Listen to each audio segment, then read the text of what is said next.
Hello students, कैसे हो आप सब। वेलकम टू पढ़ते रहो सीखते रहो।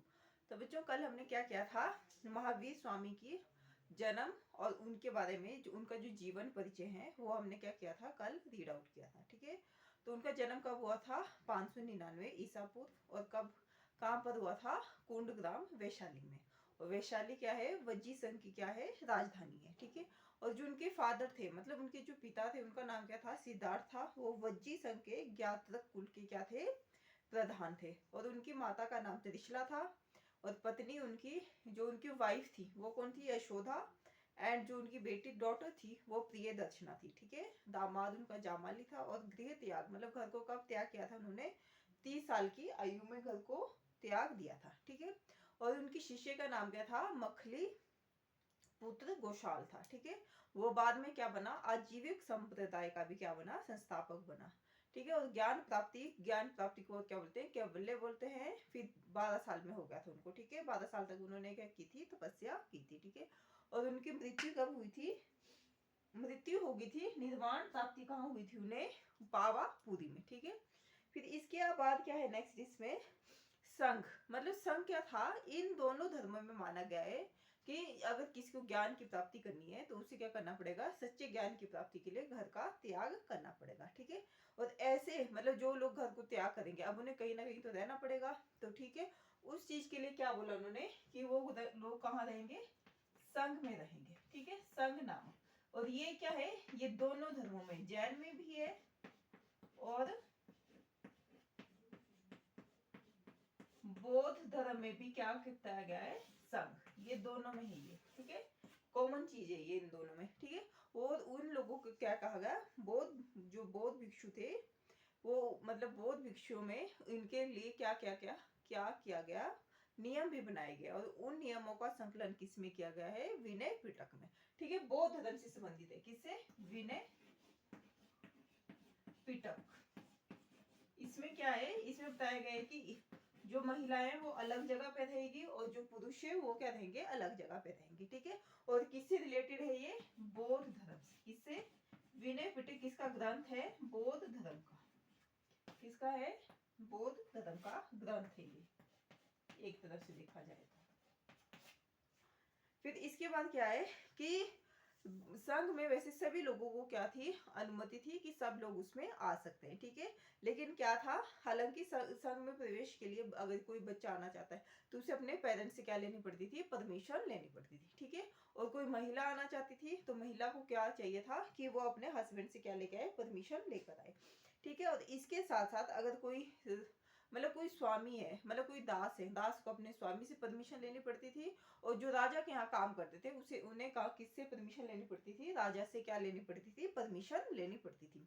अब हम देखेंगे कि जो बौद्ध धर्म है और जो जैन धर्म है, इनमें क्या क्या सिमिलरिटीज है, क्या क्या चीजें एक जैसी है।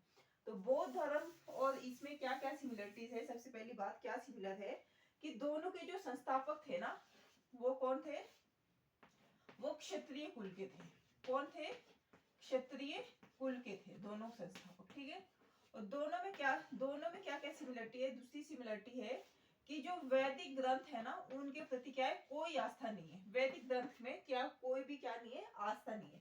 थर्ड क्या है, जो कर्म कांड है ना वैदिक ग्रंथ के, कर्म कांड, उनको क्या किया गया है, प्रोहिबिट किया गया है, निषेध किया गया है उनको। ठीक है, एंड फोर्थ क्या माना गया है, जो महिलाएं हैं, देखो महिलाएं और जो शूद्र है, उनको क्या है, उनके लिए बोला गया है कि इनको क्या नहीं हो सकता, इनको मोक्ष की प्राप्ति नहीं हो सकती। मोक्ष की प्राप्ति का क्या किया गया है कि इसकी मोक्ष प्राप्ति की क्या नहीं है, संभावना नहीं है। तो देखो ये चीजें क्या है, बौद्ध और जैन धर्म में सिमिलर है कि संस्थापक कौन थे, क्षत्रिय कुल के थे दोनों। ठीक है, और वैदिक धर्म के प्रति क्या है, आस्था बिल्कुल नहीं है। और कर्म कांड के लिए क्या बोला गया है कि ये निषेध है, इसका कोई भी फल नहीं मिलता है किसी को। ठीक है, और क्या है, महिला शूद्रों को मोक्ष की प्राप्ति नहीं है। लेकिन एक चीज जो इसमें इन दोनों में मानी गई है वो है कर्म का सिद्धांत, मतलब प्रिंसिपल ऑफ कर्मा एंड पुनर्जन्म। ये क्या माना गया है, इन दोनों में कॉमनली मानी गई है दोनों चीजें। ठीक है, तो क्या क्या मानेंगे, क्षत्रिय कुल के क्या थे, संस्थापक थे। वैदिक धर्म के प्रति कोई आस्था नहीं है इनकी इन दोनों में। एंड कर्म कांड को क्या बताया गया है कि ये सब बेकार की चीज है, ठीक है। और महिलाएं और जो शूद्र है उनको क्या है, मोक्ष की प्राप्ति नहीं हो सकती, ठीक है। फिर कर्म और जो पुनर्जन्म है उसमें क्या है, इन दोनों की आस्था है, क्या है, आस्था है, ठीक है। इन दोनों की क्या है, आस्था है ना। तो ये तो होगी हमारी सिमिलरिटीज। अब डिसिमिलरिटीज क्या क्या बताई गई है। डिसिमिलरिटीज में बताया गया है सबसे पहले कि जो बौद्ध धर्म में निर्वाण है, मतलब मुक्ति क्या है, मुक्ति जो मिलेगी वो इसी जन्म में संभव है। लेकिन जबकि जैन धर्म में क्या बोला गया है कि मृत्यु के बाद, डेथ के बाद ही क्या होगी, आपको मुक्ति प्राप्त होगी, ठीक है। बौद्ध धर्म में बोला गया है कि अगर आपको क्या करना है, मतलब मुक्ति के मार्ग पे चलना है, तो आपको क्या है, इसके लिए मध्यम मार्ग अपनाया गया है। ऐसे बहुत कठोर साधना पे बल नहीं दिया गया। जबकि जैन धर्म में इसके बिल्कुल अपोजिट है, इसमें कोई मध्यम मार्ग नहीं है। इसमें बिल्कुल कठोर क्या करनी पड़ेगी, आपको तपस्या करनी पड़ेगी, ठीक है। और बौद्ध धर्म में भगवान बुद्ध ने जो जाति प्रथा है उसकी क्या की गई है, निंदा की गई, कठोर, मतलब इसकी बहुत कड़ी रूप से क्या की गई है, निंदा की गई है, ठीक है। जबकि जैन धर्म क्या है, इसमें बिल्कुल मौन है। और जबकि भाषा क्या है, इन दोनों की प्राकृत भाषा है, भाषा दोनों की क्या है, सिमिलर ही है, ठीक है। फिर संघ में क्या है, संघ में जितने भी लोग आते थे उन्हें, कल मैंने बताया था कि क्या बोलते थे, उन्हें भिक्खु और भिक्खुनी कहते थे। अब ये जो भिक्खु और भिक्खुनी थे ये क्या करते थे, ये सिंपली किया करते थे कि अपना ज्यादातर समय किस में व्यतीत करते थे, साधना में व्यतीत किया करते थे, मतलब स्पेंड किया करते थे, है ना।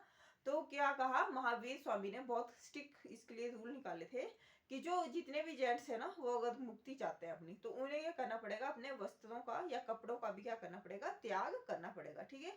और इसके साथ साथ मन, वाणी और काया पे भी क्या करना पड़ेगा, उन्हें कंट्रोल करना पड़ेगा, ठीक है।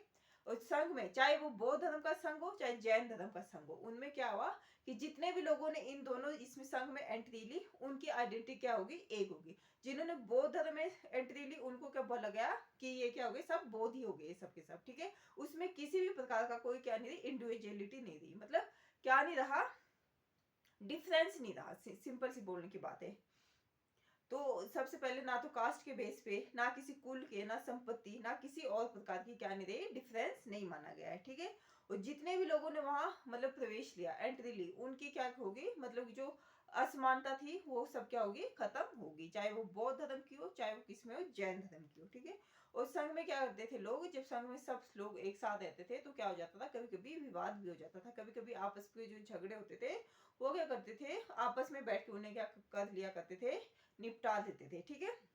और एक दूसरे की क्या करते थे, मदद भी किया करते थे, ठीक है। तो इस प्रकार आज के लिए इतना ही है। और तब तक के लिए आप पढ़ते रहिए, सीखते रहिए। धन्यवाद।